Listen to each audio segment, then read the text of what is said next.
Hello, everyone. Sorry, I was on the other link and I was waiting until I saw the email. Sorry for the delay. Okay, no problem.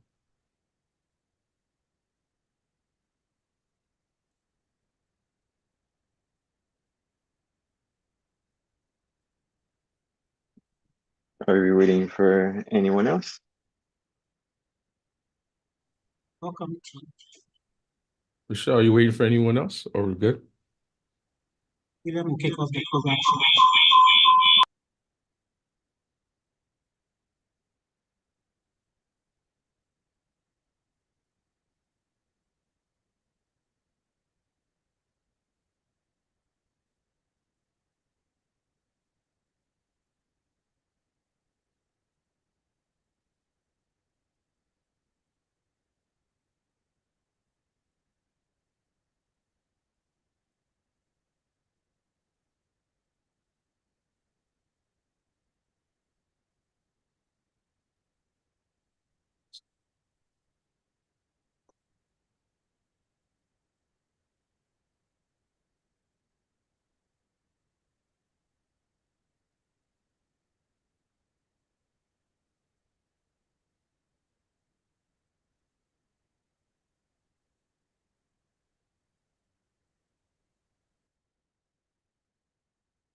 Hello and welcome, everyone.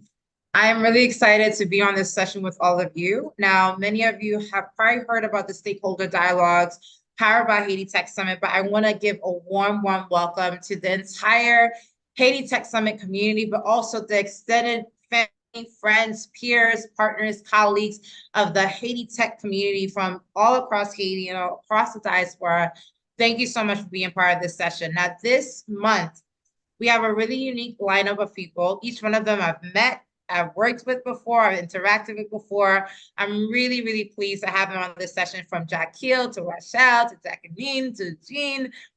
How are you? Hope you all are doing well. Hopefully you guys are doing good. I'm really happy to see you on this session live. This conversation is going to be moderated by one of our very own, obviously by Jean Stefan. William will kick off the session to get you guys excited. But before we begin the panel, I do want a little bit about why we launched the stakeholder dialogues for Haiti Tech Summit. As many of you know, as a Haitian American, you know my passion about bringing tech to the country and bringing this conversation as a main spotlight to really move the country forward. Over the past couple of years, it has been truly a tough time, not only for Haiti, but for the diaspora as well, as we navigate the new challenges politically, economically, socially that's happening in our beloved country of Haiti right now. All I can say is that not anyone has one solution. Not anyone knows what's the best course of action to take with Haiti right now. But I do know the power of bringing people together, because we've done it before many times since the inception of Haiti Tech Summit in 2017. Many of you are aware of the power of people coming together, collaborating, having conversations about moving the country forward, what that can do. Hence, the reason why we believe is beyond launching a summit, it's beyond launching another annual event. How do we galvanize our people? How do we galvanize friends of Haiti together to have real, deep, uncomfortable conversations, but necessary conversations about the future of Haiti and its people?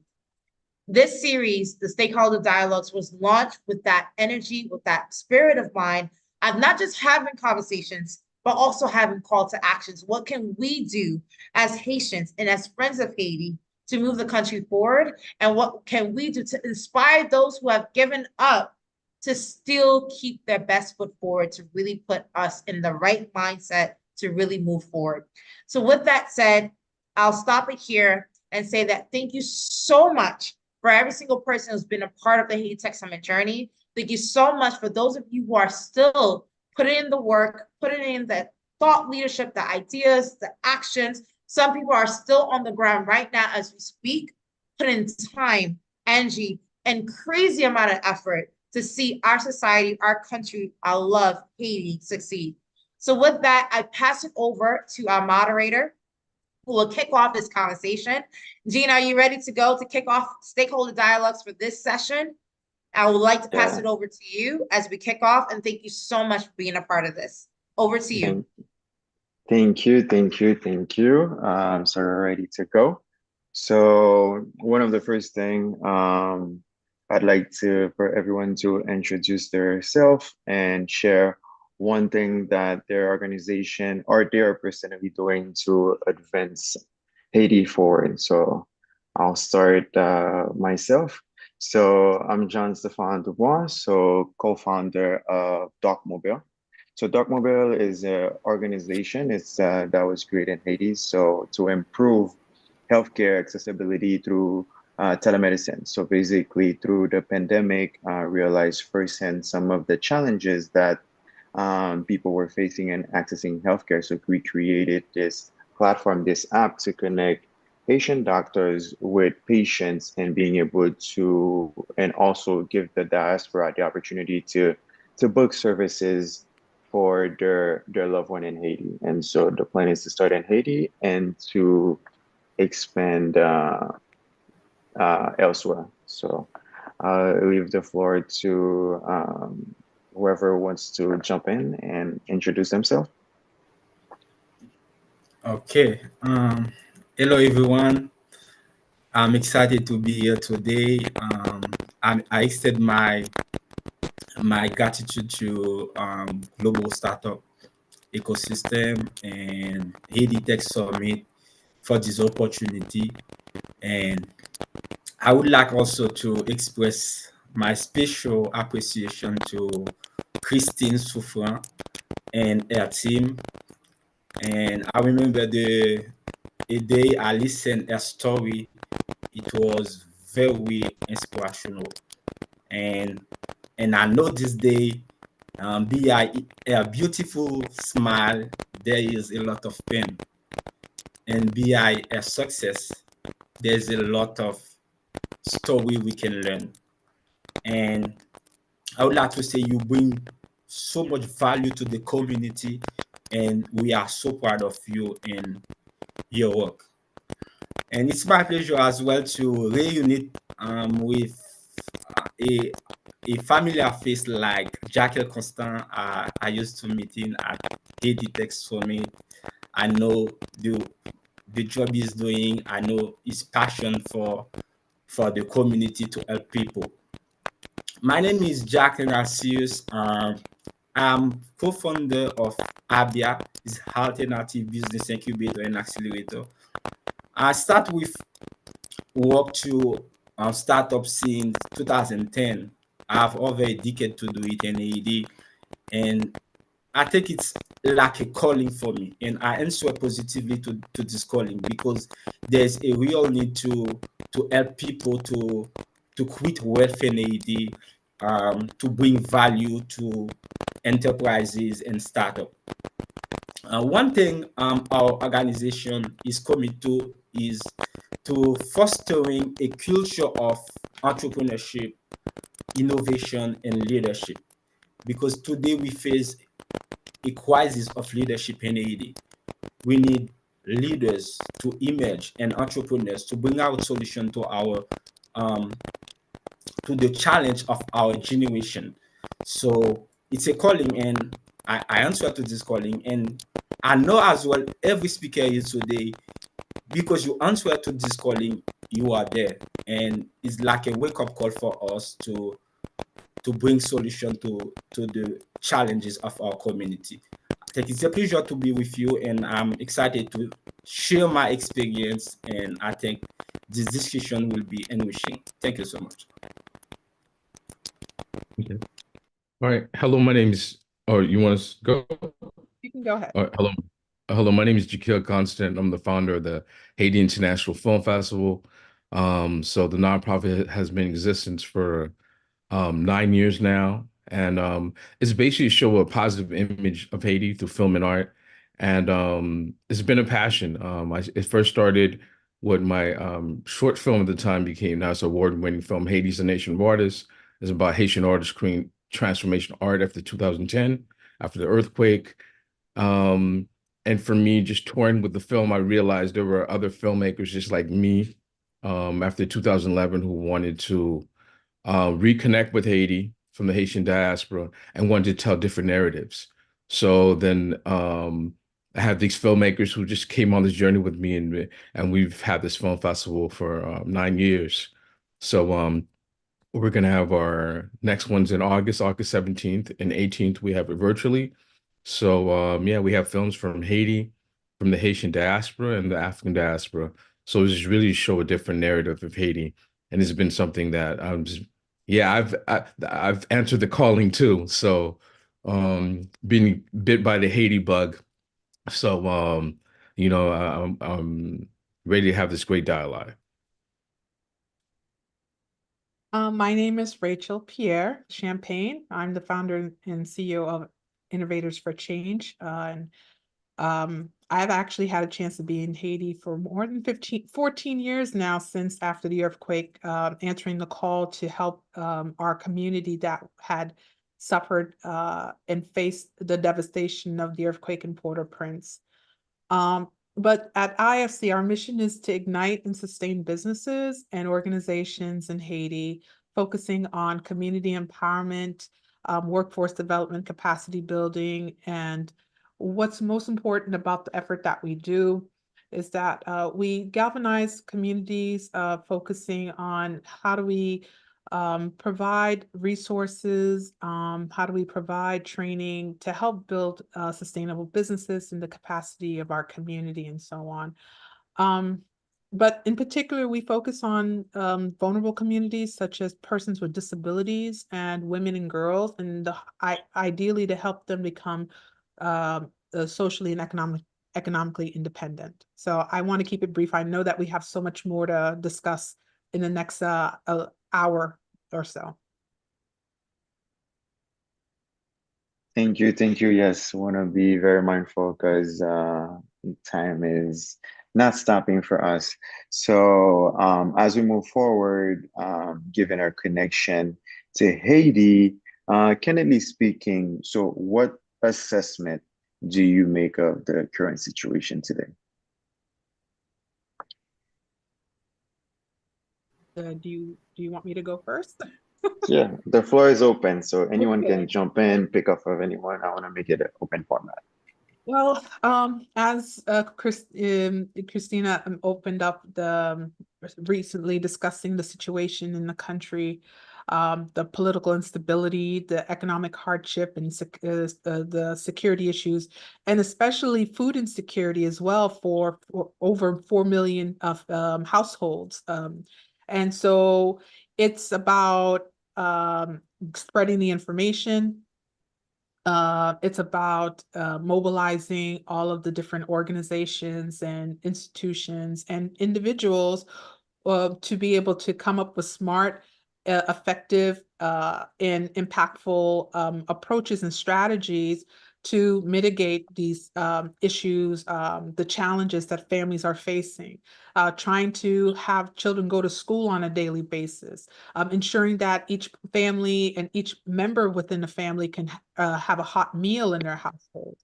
And also you have issues about the sanity and the mental welfare of individuals going through the experiences that we've gone through in the last 2-3 years with the kidnappings and the ongoing gang violence and the control that they have in around the periphery of the capital, which is stifling the ability for the country to be productive, the economy, and also when you're at controlling the fuel, that also impacts the cost of living and the daily activities that individuals have that they're dealing with. So it really is important that our friend here, Jacqueline, can use his platform to educate the world, share the narratives and the stories through images, the voices, to be able to gather the community who have gotten of Haiti fatigue in a bit and are trying, they would like to see change happen fast, but change takes time. And then also, I'm so glad to hear about Jacqueline's work. How do we use technology to help improve healthcare services in communities and so on? And in the work that we do at IFC, it's most important that we help communities build their own capacity to be able to solve their own problems.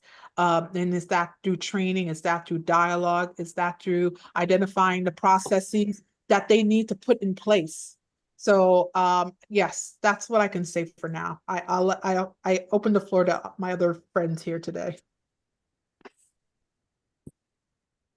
I guess for me, running the film festival is it's really important. Like, and actually, I met Daphne at the Haiti Tech Summit in 2019, and we're gonna have three films from Haiti from that relationship. So I think it's just really important, like, yeah, for us to show that different narrative, and just even artists reach out for me in Haiti to I curate Haitian art shows too. Um, so I think it's just to show that different narrative that people don't see in America and even in Haiti sometimes. Um, so I think that's like really, I mean, that's been a real passion. That's been really hard during this time, I have to be honest.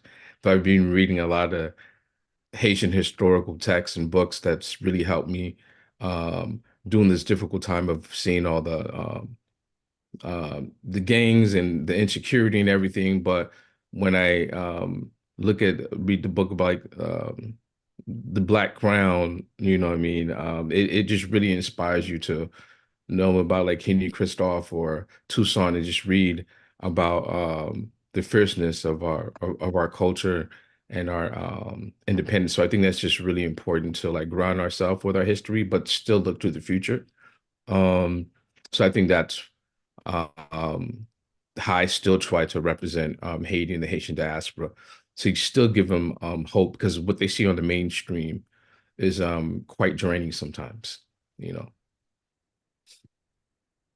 Um, to be honest, it is a sad situation.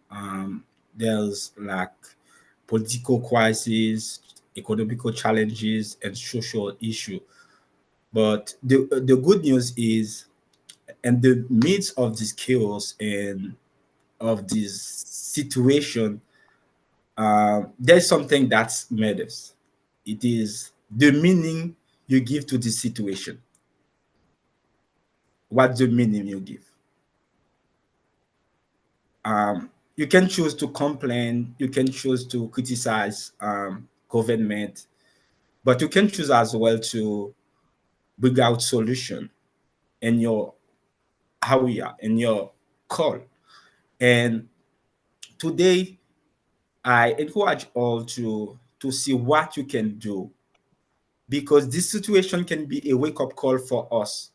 It can be a situation that leaders and entrepreneurs can emerge, because in the crisis you can many leaders can emerge. That's it depends on what do you look. If you look, you can find opportunities, and there's situation you can find something to do and make a name, make a difference.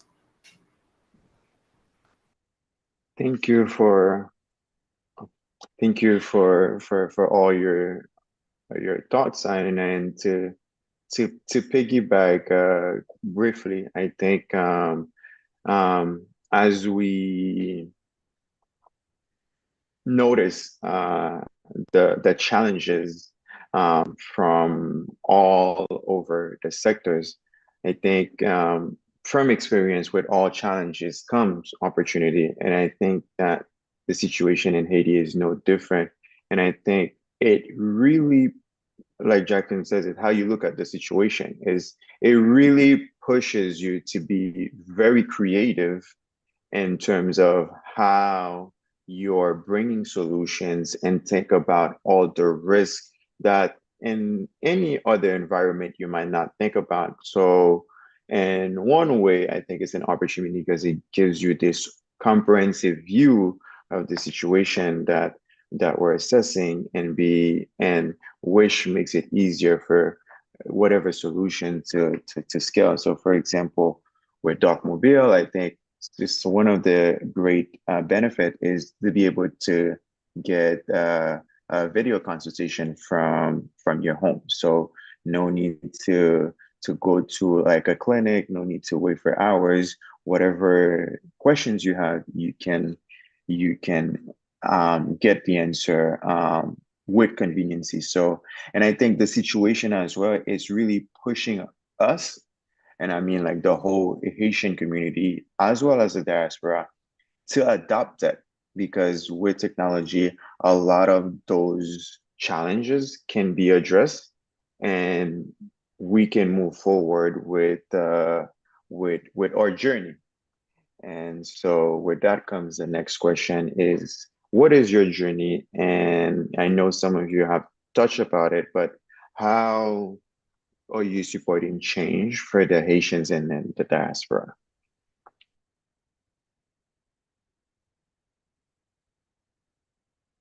I'm, for me, it's basically with the films and art. It's just like I think it's very important for us to see different narratives that empower us.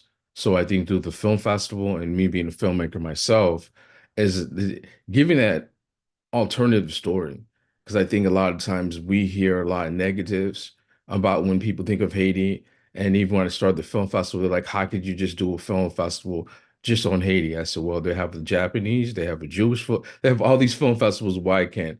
And every year, and our theme this year is actually Kombi. And I see a lot of organizations have their theme of that. So I think that's something that's important of us working together and what we're doing now and having these conversations. Um, and thanks for GSC and Christine for putting this together. I think, we need this Haitian synergy right now, and our Haitian professionals working together and our population. I think it's just really important that um, we just continue to push forward and do the work. And I think that's the way, at least my contribution is through uh, me being a professor. I teach cinema, so I try to provide those skills through the film festival, and as a filmmaker, helping other creatives.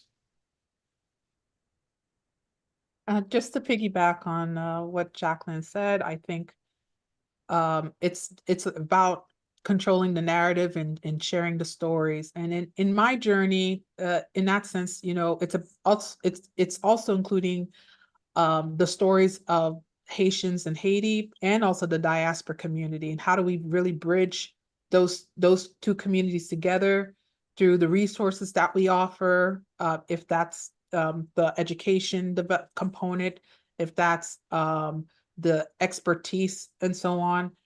And then through various initiatives at IFC, as I mentioned, we're really focused on education. We're focused on economic development, and also the advocacy component for people who are considered vulnerable, or one of the most vulnerable populations in our country. So it again just reinforcing the exchange, the dialogues with like-minded partners, building knowledge, and then also most importantly through that knowledge building and contributing to building skills and resources within our communities. We're also building our community's capacity to achieve their goals and to be able to be the ones that orient their own results and their own outcomes. Thank you. Yes. I think my journey can be summarized like a journey of commitment, a journey of dedication, and a journey of passion. If I can take some example for as you know, there's a lot of crises in Haiti, leadership crisis, and from time to time there's pay blockade, pay lock. And when you are an entrepreneur, you are suffering a lot. You can deliver at time. You have to close your door from time to time. It's if you don't have a call to do what you do, there are a lot of reasons, more than 1,000 reasons to give up. So what we do, we try to stay alive. We try um, to bring solution with our resources. For example, in my organization, we have an approach, an hybrid approach. We use volunteers and employees. We sponsor big event like conference, and last year I think we sponsor NAHP, because the kind of event we can connect together, we can build strategic relationship, we can put ourselves together. I can know what Jackal is doing, I can know what Rachel is doing, and we can connect and develop partnership that can help us to grow together. So it's not easy, but we try, and the passion we have, the commitment, and as I mentioned before, I think it is a calling for me, because there are many reasons to give up, many reasons. Sometimes people don't understand you. Sometimes people have some presumption, but you have to be strong mentally and keep moving forward, because you know what you visualize. You visualize a future for your country where people can live, can quit wealth, and can make a difference. Yeah, thank you, Jacqueline. Like you said, being an entrepreneur is not for the weak. You have to truly want it. You have to be really passionate about it so that when the storms come, you can weather it. And so that not a lot of people have had the opportunity to leave Haiti in pursuit of security, better opportunity. Given that the work that we do, what, in your opinion, do you think is, do you believe we have, or what kind of obligation do you have to those that are still left? Because not everyone can leave. I mean, I think we have a tremendous obligation. 85% of the Haitian professionals have left the country. So for us to say that we don't have an obligation, it's in our blood, you know. And I felt when I went to Haiti, like 2011 for the first time, I mean, you felt at home, you know. So I think it's like, yeah, it's imperative, I think, if you're successful in your career, to find a way to end. But I think but you have to partner with organizations. It was um I went there before without an organization, or to shoot a film, but it was totally different of being able to connect, going to the Haiti Tech Summit, of having relationships with other Haitian diaspora. So I think like that's really important, to have a trusted entity that can introduce you. Then it gives you credibility. Um, so I think, yeah, we want to see people, and I've had interns from Haiti. That's been an amazing experience. Did the accelerator program with the GC. So I think it's just, um, I think when you fall in love with Haiti, you'll find ways to connect and to build. And I think that's really important, that you you give back, because I think Haitians, you give back to everyone, you know what I mean? But I think there's a time that we have to give to our community too. So yeah, I think when you develop a love and you go to the country, it's impossible to not care. And I think the way we're raised in the Haitian diaspora, our parents are always, you know, helping family back in Haiti. So I think you're really brought up with this kind of social conscious. So it's not something that's like foreign to us. The Haitian diaspora actually gives like $4 billion. We give more money than all the NGOs or foreign money that we get in, and I think we don't give ourselves the right credit that we do support from the Haitian diaspora.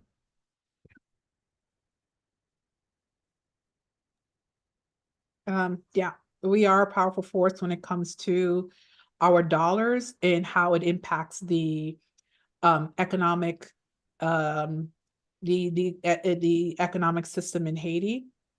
And just reinforcing what Jacqueline said, that it is a profound obligation from our part, in leveraging our resources, networks, influence to create opportunities, to advocate for policy changes, and to provide direct assistance to improve living conditions and to promote sustainable development. And so at IFC, we engage with different grassroots organizations through dialogues, activities, to promote inclusion of vulnerable members and their voices to be part of the co-creation of projects, and to also accompany them in that process to be able to carry out the projects in their communities. Because it's every individual that can be a force in the change. And that's why our motto is Union c'est la force. You know, if we put ourselves together, then we can be a strong unit in changing and reaching those goals that we have for ourselves.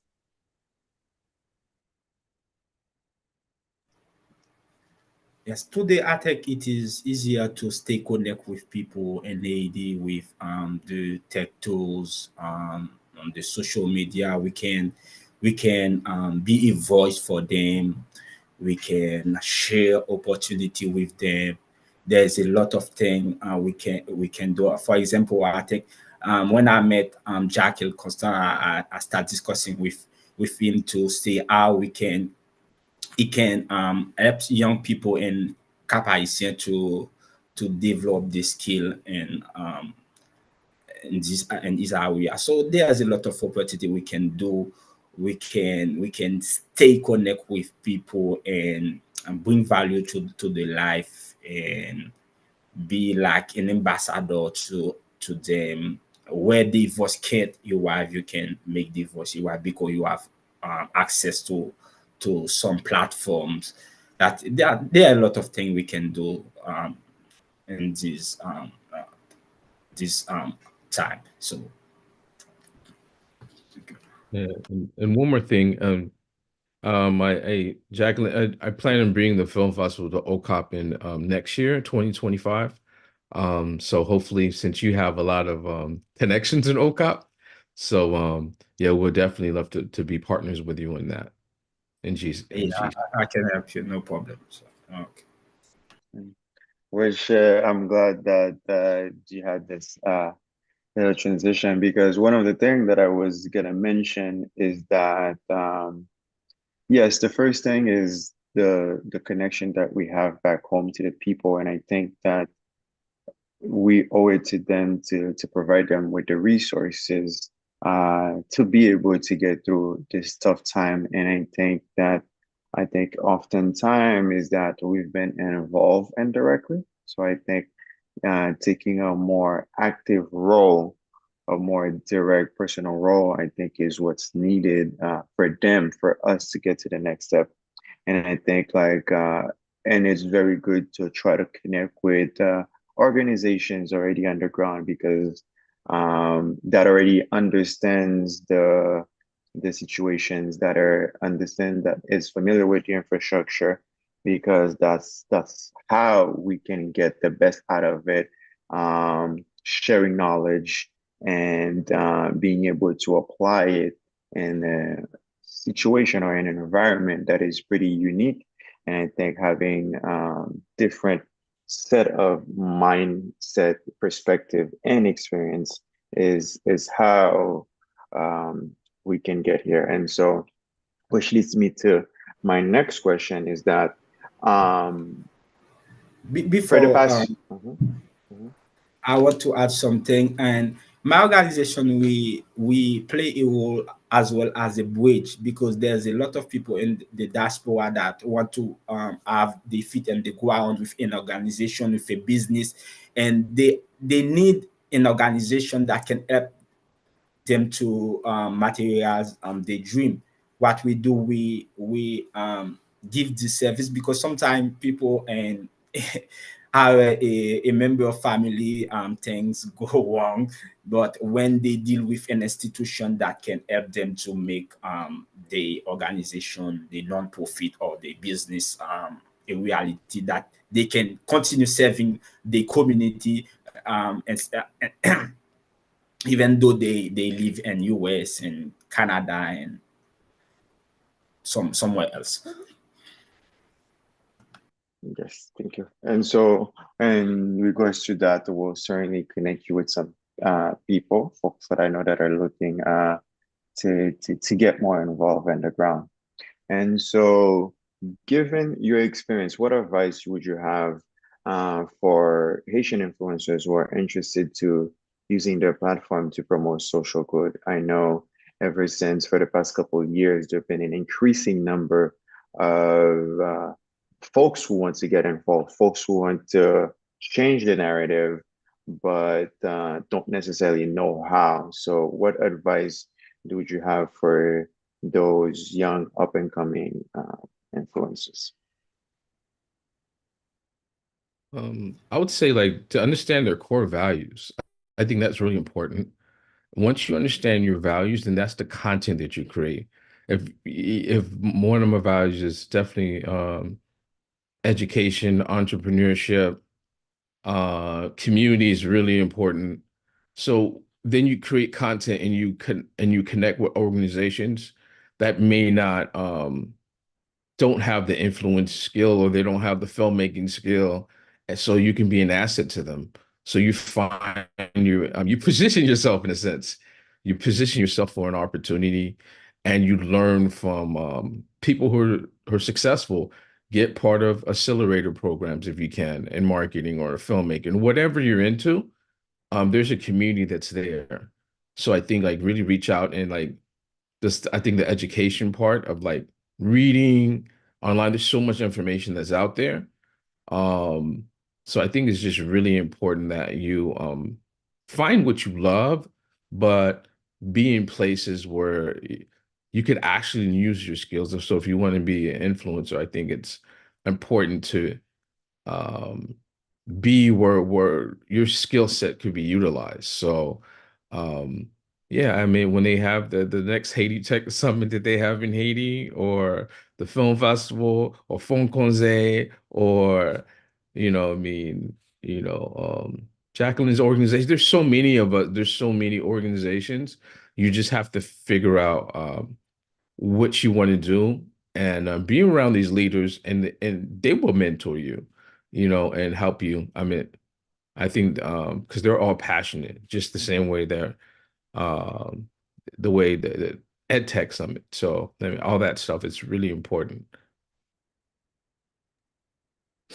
I'd say just and stay authentic. Continue to emphasize on our success stories, what's working. Use your platform to advocate and to raise awareness, mobilize our resources, and inspire collective action towards the social and economic development that we're seeking in Haiti. Okay, I think influence. I think it is a gift, and you have to use it properly to serve your community. And I would like to say you have to be authentic, as Rachel just mentioned, because at the beginning I mentioned the story of um, um, Christine Soufford that inspired me. So before that, I didn't know about Christine. Just saw is someone who's often smiling. Um, I didn't know a story, but when I know a story, the pain she endured, and in spite of everything, she can bring something valuable. I say, why not? I can do that as well. I can continue. It's like a motivation to me to move forward because it's not someone lucky, someone that who had everything before, but it's like someone that identify a purpose in life and commit to a good cause and trying to to bring solution, to bring value to the community. So I think today there's a lot of young influencers that they make as I can say zen. They don't use the influence to bring positive change, to spread positive change, to highlight some good projects, some young entrepreneurs doing something good in the community. That we need people that they are conscious of the capacity, they influence what they can do, and they use that for help his community. So sometimes I see some people, there's more than 50,000 followers, and they complaining as an ordinary person. That is not, it's not fair. You have this power to attract all these people, and you don't do nothing. It's not fair. You have to be conscious. You are a voice. You are a voice, and use that to help your community and make a difference. Thank you for sharing, Jacqueline. I agree. I think to piggyback on what you said, I think that the opportunities are there, but I think some of the challenges is making those opportunity visible, or connecting those young folks with those opportunities. And I think that once we're, I mean, I think it's getting better every time, but as we're trying to do outreach and make them aware of those opportunities so they can take advantage, I think the more that happens, the more they'll be able to and promote social good. And I think that there's also, because you have the majority of the Haitian brain power that lives outside, I think we ought to do some work as well to educate and to provide the knowledge necessary so that they can be competitive and they can be proficient and efficient in what they're doing. And so, given that, what do you think? And I know we are very short, so I think we're gonna have to go really quick. So, two questions that I have is, what are some of the biggest challenge that you think in attracting and retaining talents in those sectors? And words of advice. So let's be very quick because we are about to run out of time.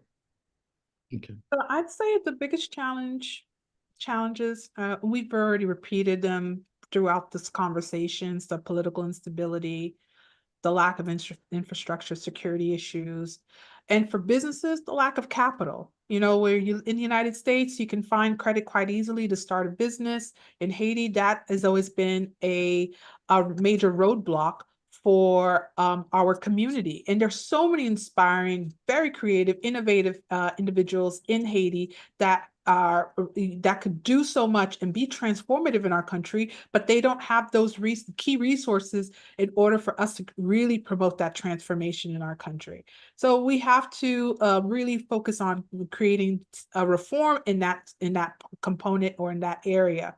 And then I would say, in terms of inspiration,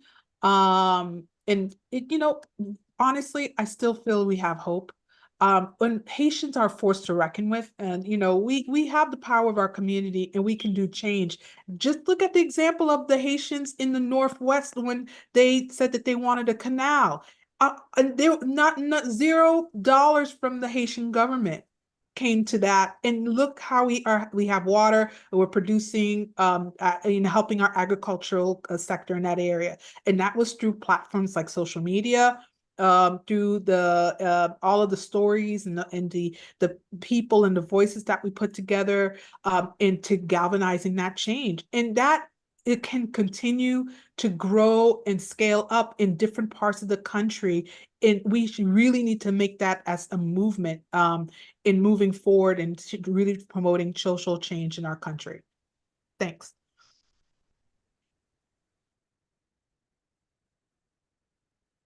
The questions again? Your mic is off. The challenges in attracting and retaining talent, and some words of inspiration. People losing hope. I think with challenges, there's definitely opportunity. You know what I mean? Like anything you want to do, it's going to be hard, anything that's worthwhile. But I think the on the business end is definitely, for me, I think is definitely the fundraising and getting the capital. But when you do that, but I think it's changing the mindset. educating yourself how to get the capital. And I've completely changed in the last 6 months where I'm going for fellowships. I'm going for so I could retain my employee. I could retain them for a longer period of time because I would have more capital. So I think it's just like changing your when you get to a point, building that leverage that you do quality work, then later on you can go for the bigger um, grants or get more support. So I think it's just like stay on the path and just do the work, and I think those opportunities will, those opportunities will arise, and um, we definitely want to be there for Haiti and the Haitian diaspora.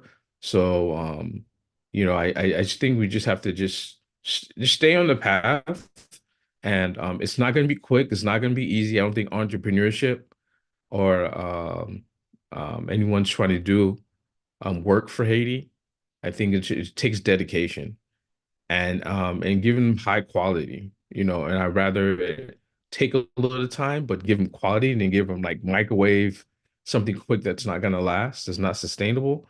So yeah, I just think it's us just using all our resources and our creativity for Haiti. Yeah, according to me, the main challenge is the leadership crisis that affect the economic um, and as also the social issue that generate everything.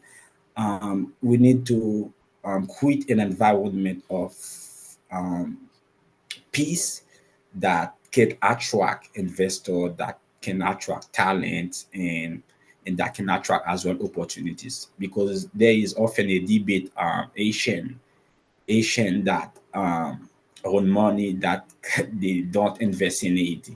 Like investment is not something you do with emotion, it's something that we make some analysis before we don't invest to lose. Though we have to understand that it's our responsibility to create a good environment that can attract investor, Asian investor, and other investor as well, that can put their money, and with a peace of mind they can generate profit, and they don't lose that money.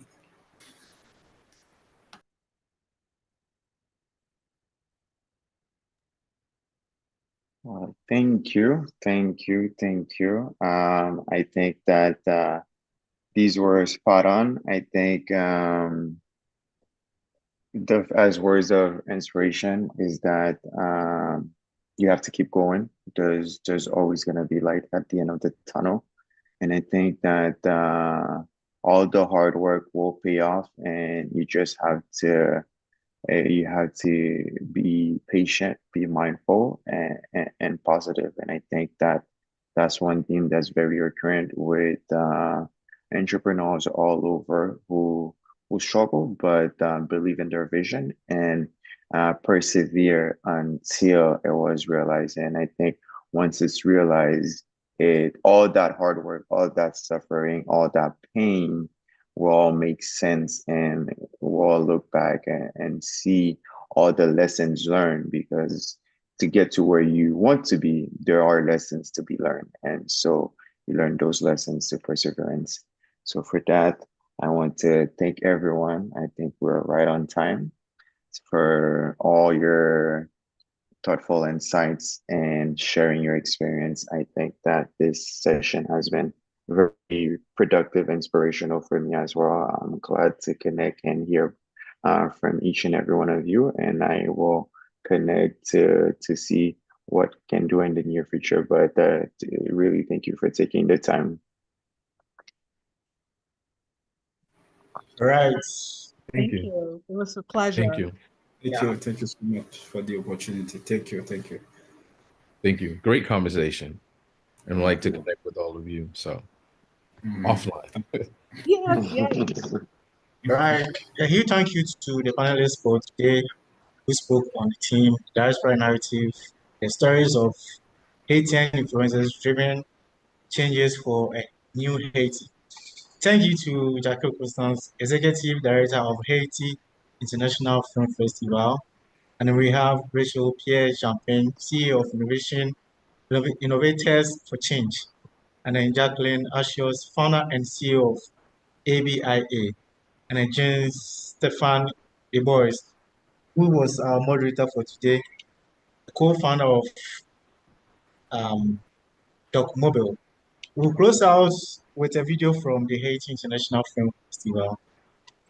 And then we'll see you for the next month's edition discussion. Thank you.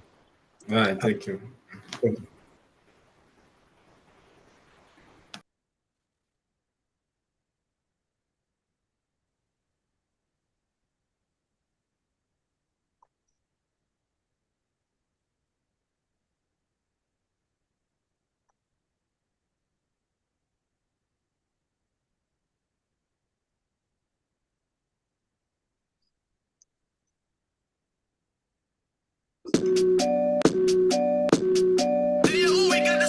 Look, I'm Haitian, yeah, I'm impatient, yeah. If I want it, I'll go and get it, yeah, with no hesitation, yeah. Never on time for the party, I'm always on time for the paper, yeah. Told you I'd be there by 9, I probably won't make it till later.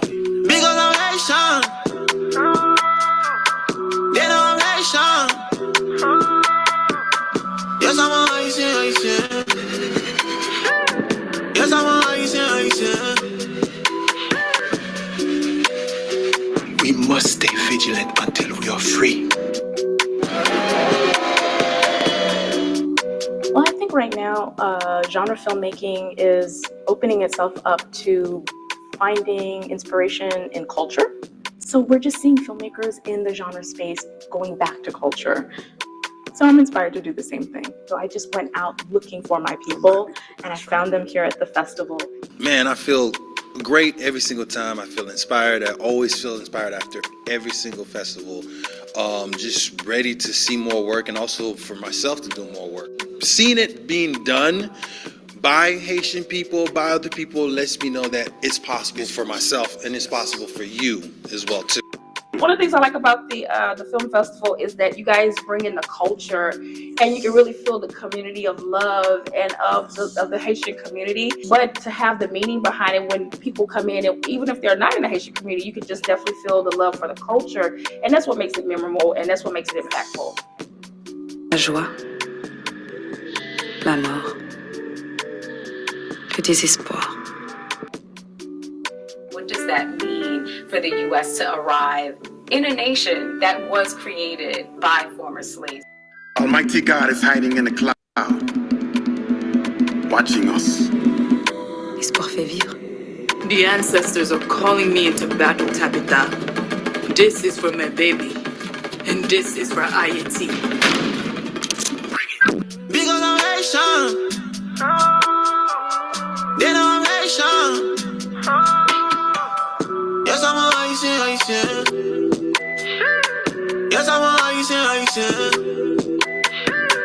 The fellowship, people talking, watching these amazing films, and just to share with our community, for them to be empowered to deal with like difficult things that are going on in Haiti and the beautiful things that are in Haiti, the complexity, you know, and that's what I really want to show, and it felt was successful. We have great filmmakers where their films are traveling abroad, internationally, locally, making an impact. So, you know, we're just going to keep championing Haitian creatives, filmmakers from the African diaspora. They're doing amazing work. We're going to have 2 days of amazing films here at the Bonsall Gallery Theater, and we're going to have films online. Come look at the best that we have in our community, and come see us.